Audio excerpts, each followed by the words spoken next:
Welcome to the 32nd episode of the From the Pure Land podcast. I'm Mel Pine. You can check out my blog posts and other items on my website at melpine, melpine.substack.com.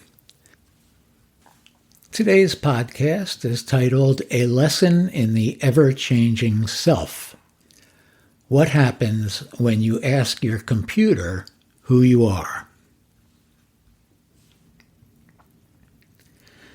As I drafted the book, The New Middle Way, over the last 8 months or so, my self-image changed, while my roles as husband, father, friend, student of Buddhism, and myriad other things remained.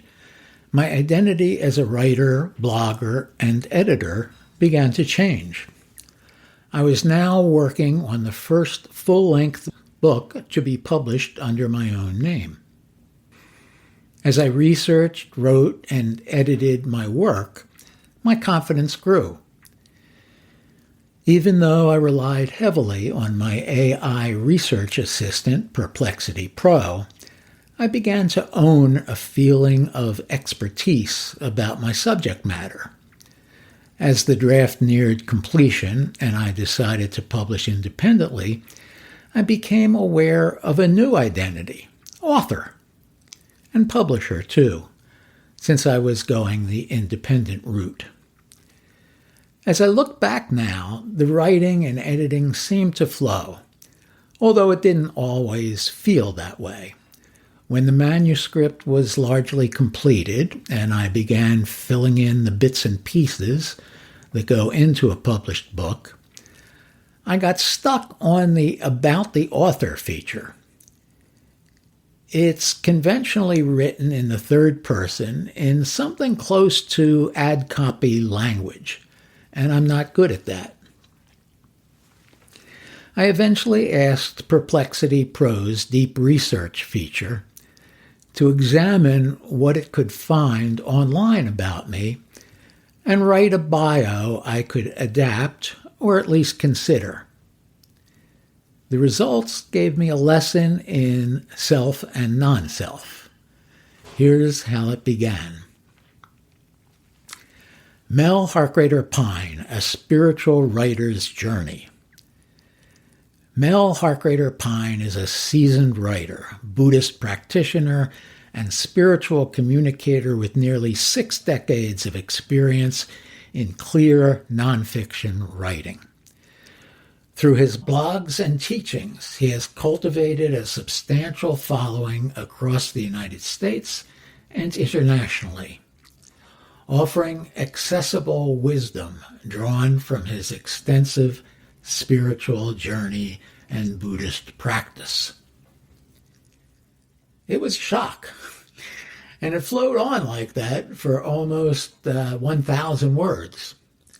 Granted, all Perplexity knew about me was what it could learn on the internet, and most of that was written by me. If I were more widely known, there'd be criticisms and negative reviews, but this was how I seemed to Perplexity. Mission accomplished as far as the About the Author chapter was concerned. I could use what Perplexity came up with as a start on the ad copy language I needed. But the shock came from seeing me described that way.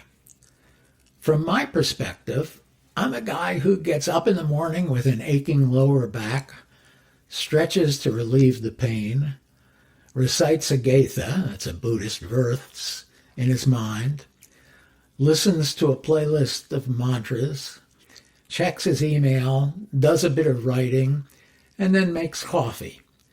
The rest of my day is spent learning, writing, recording, meditating, sometimes on Zoom with others, eating alone or with family members, streaming a video with family members, and perhaps attending an online teaching or retreat. While Perplexity didn't get anything wrong in that first paragraph, what it described is not the self I feel like from the inside. And it's probably not the person my loved ones describe to their new acquaintances. So who the hell am I? That's one of the many ways to understand non-self. The way we perceive ourselves and the ways that others perceive us are countless and subject to change at any moment. Reading myself described by a computer algorithm brought that home to me. Here are the more traditional ways to understand non-self. The self is not a fixed entity, but a constantly changing process.